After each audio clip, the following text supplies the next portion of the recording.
I'm trying to decide between two guys and which one is going to be my sleeper buy of the week. And I think for me, my sleeper buy of the week is going to be Miles Sanders.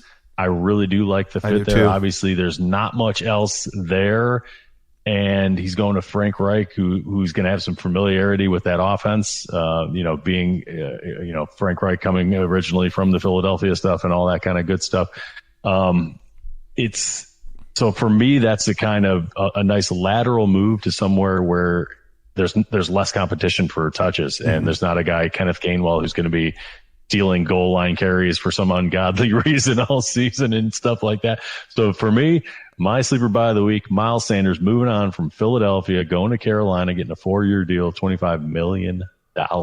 Yeah, and that's really, of all of the free agent movement as far as the running backs go, he was the only one that you're like, money-wise, situation-wise, you're like, yeah, he's the guy. It's his job. He got paid like a featured back. There's no one else there at the moment to really steal many carries. One of the only ones that you thought maybe could be a guy that would do that ended up signing with a different team in free agency, and we'll talk about him in a little bit here. But I'm with you.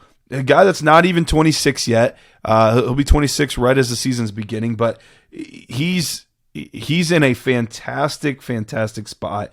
I could see him returning to form as a running back one, not a high-end running back one, but it wouldn't shock me at all if he comes in at running back somewhere 10 through 12 this year, just on pure volume alone. Yeah, absolutely. They're obviously going to be getting a whole new quarterback situation there. I mean, they went out and traded for the first overall pick, and they bring in a guy like Adam Thielen. So they're bringing in some veterans to put around this quarterback, whomever it is. I mean, they're sending 11 people to Ohio State's pro day. So that might, be an indicator, but who knows? I mean, they might be sending 11 people to all the pro days, you know what I mean? Just to kind of get the best feel for it. But whomever it is, they're going to have some nice pieces with some veteran people like Miles Sanders and obviously Adam Thielen.